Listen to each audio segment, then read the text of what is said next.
دل ہے تو درد ہونا ہے، دل ہے تو دکھوں کا سامنا کرنا پڑے گا، دل ہے اور شعوری والا دل ہے تو حالات کا سامنا کرنا پڑے گا۔ اللہ تبارک و تعالی حالات سے اسی کو گزارتے ہیں، حالات انہی کو دیتے ہیں جو کہ حالات کو برداشت کرنے والا ہوتا ہے۔ اب جن کے پاس دل ہی نہ ہو، یا دل ہو چھوٹا سا دل ہو، یا دل ہو کوڑے کچرے کا ڈھیر ہو، تو وہاں پھر حالات کا وہ سامنا کر بھی نہیں سکتا، اور اللہ تبارک و تعالی ایسے لوگوں کو حالات دیتے بھی نہیں ہیں۔ حالات دے کر کے اللہ تبارک و تعالی اپنی نزدیکی عطا فرماتے ہیں۔ حالات دے کر کے بندے کو اللہ تبارک و تعالی اپنی دوستی، اپنی تعلق کو مضبوط فرماتے ہیں، کیونکہ جب انسان کے اوپر حالات آتا ہے نا تو انسان اس سے ٹوٹتا نہیں، حالات سے انسان ٹوٹتا نہیں بلکہ ٹوٹ کر کے مضبوط ہو جاتا ہے۔ ہم یہ سوچتے ہیں، فطرت بھی ہے، ہم یہ سوچتے ہیں کہ بھائی حالات میں انسان ٹوٹ کے چکنا چور ہو گیا، نہیں، غلط سوچ ہے۔ حالات میں آپ جتنے بھی گھریں گے، چاہے جون سے بھی حالات ہو، وہ سارے حالات کے اندر آپ پکیں گے تو آپ مضبوط ہو جائیں گے۔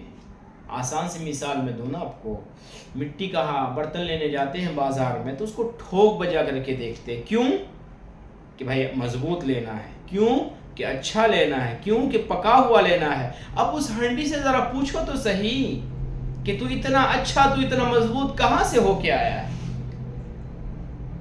ایک ہنڈی اپنی زبان حال سے یہ کہتا ہے کہ بھائی میں بھٹی کے اندر تپ کر کے آیا ہوں، میں بھٹی کے اندر مجھے تپایا گیا ہے، جب جا کر کے میرے اندر خوبصورتی بڑھی ہے، میرے اندر مضبوطائی بڑھی ہے۔ ظاہر سی بات ہے، انسان کے اوپر حالات آئیں تو انسان کو اس پر صبر کرنا چاہیے، انسان کو اس پر مضبوطی اختیار کرنی چاہیے، انسان کو اس کے اوپر جمے ہوئے رہنا چاہیے۔ دیکھیے حالات آئے، حالات کو آپ مضبوطی سے تھامے رکھیں گے نا تو اللہ تبارک و تعالی خود بخود آپ کا راستہ نکالے گا۔ کیوں؟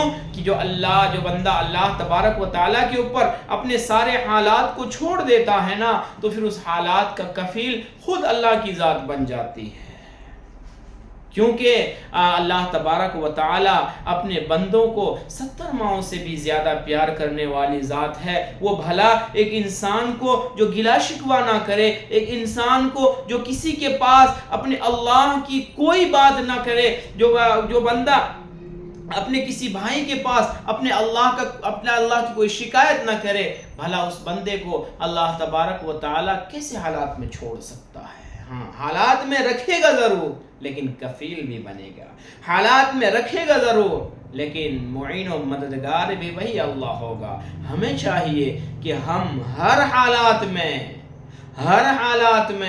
اللہ کی ذات کو اپنے سامنے رکھیں، اللہ تبارک و تعالیٰ کو اپنے ہر جگہ حاضر ناظر سمجھ کر کے اللہ کی ذات پر بھروسہ رکھ کر کے، جس کو توکلت علی اللہ کہا جاتا ہے کہ اللہ پر مکمل بھروسہ ہونا چاہیے کہ نہیں بھائی اللہ کی ذات ہے، اللہ کی ذات کرنے والی ہے۔ ایک بندہ وہ کہہ رہا تھا کہ بھائی کیسے اللہ پر بھروسہ کیا جائے، کیسے اللہ تبارک و تعالیٰ پر توکل کیا جائے، مجھے سمجھ میں نہیں آتا ہے، میں ذرا اس کو پریکٹیکلی یوز کرنا چاہتا ہوں۔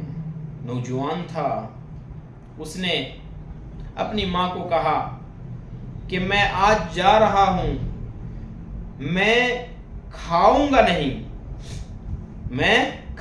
نہیں، میں صرف اللہ پر بھروسہ کرتا ہوں، دیکھتا ہوں میرا اللہ مجھے کیسے کھلاتا ہے، میں کھاؤں گا نہیں، نہ ہاتھ اٹھاؤں گا، نہ لقمہ بناؤں گا، نہ منہ میں لوں گا، میں بالکل حرکت نہیں کروں گا، دیکھتا ہوں میرا اللہ مجھے کیسے کھلاتا ہے۔ چنانچہ جنگل کی طرف نکل گیا۔ اس کی ماں تو ماں ہوتی ہے نا، اس کی ماں پہنچی کہ بیٹا کھا لے، ماں ایک بھی کسی کے نہ سنی، سب لوگ آئے باری باری، کسی کی بات نہ سنی اس نے۔ درخت پر چڑھ گیا کہ نہ نیچے رہوں گا، نہ لوگ آ کر کے مجھے بار بار پوچھیں گے یا بار بار مجھے کھلانے کی کوشش کریں گے۔ درخت پر چڑھ گیا، رات ہو گئی، سب لوگ تھک ہار کر کے اپنے گھر چلے گئے، اب وہ وہیں درخت پر بیٹھا ہوا ہے۔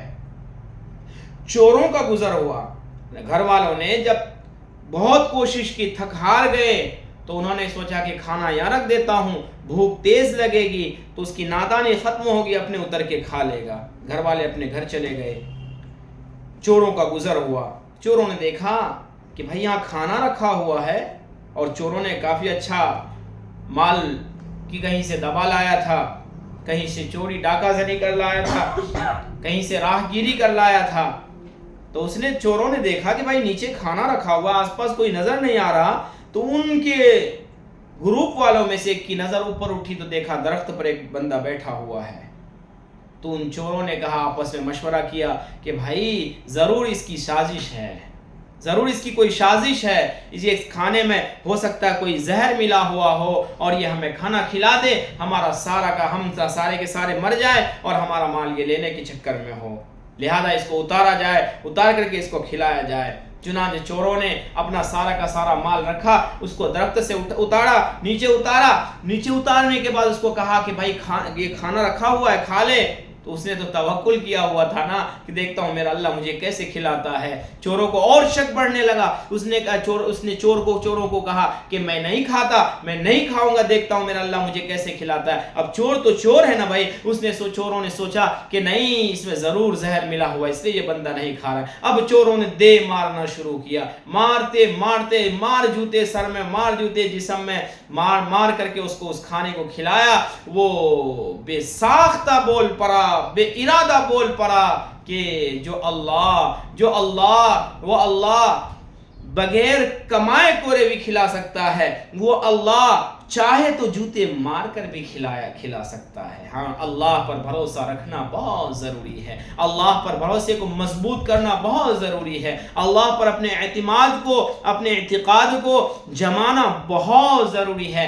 آج ہمارا بھروسہ ٹوٹ گیا ہے، آج ہم کوسوں دور چلے گئے ہیں کہ بھائی ہمیں کوئی پریشانی ہوتی ہے، اولاً تو ہم یہ سوچتے ہیں کہ بھائی غیروں کے دروازے پر دستک دیں، ہو سکتا ہے کوئی مدد مل جائے۔ جب کہیں سے کوئی مدد نہیں ملتا، سارا دروازہ بند ملتا ہے، تو اخیر میں وہ بندہ مسجد پہنچتا ہے، پھر اللہ کے سامنے گراتا ہے۔ او نادان، غیروں کے دروازے کھٹکھٹانے سے پہلے اگر تو اللہ کا دروازہ کھٹکھٹایا ہوتا تو تجھے غیروں کے دروازے کے چکر نہ لگانے پڑتے، تو کسی اور کے دروازے پر نہ جاتا، صرف اللہ کے دروازے پر پڑا رہتا ہے۔ وہ اللہ اپنے بندوں کو مصیبتوں میں نہیں دیکھنا چاہتا، وہ اللہ اپنے بندوں کو مصیبتیں ضرور دیتا ہے، لیکن مصیبتیں دے کر کے اس کے درجے بلند کرتا ہے۔ اور مصیبتوں میں جو بندہ اللہ کا کوئی گلا شکوہ نہیں کرتا، اللہ تبارک و تعالیٰ کے اوپر اعتقاد کو، اعتماد کو، یقین کو جمائے رکھتا ہے، تو اللہ تبارک و تعالیٰ اس بندے کو زیادہ مصیبتوں میں نہیں رکھتے ہیں۔ آ جاؤ قرآن اٹھا کر کے ذرا دکھاؤ میں آپ کو، فَإِنَّ مَعَ الْعُسْرِ يُسْرًا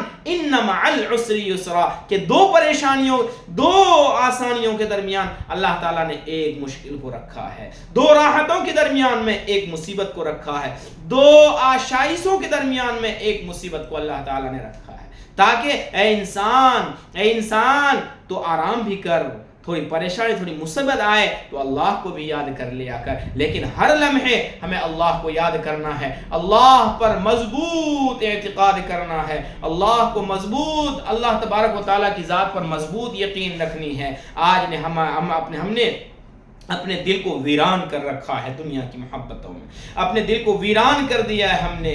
آج ہم کیا ہے، ظاہری آئینہ دیکھتے ہیں، اپنے آپ کو شوٹ بوٹ میں دیکھ کر کے بڑے خوش ہوتے ہیں، حقیقی آئینہ ہم نے دیکھنا چھوڑ دیا ہے۔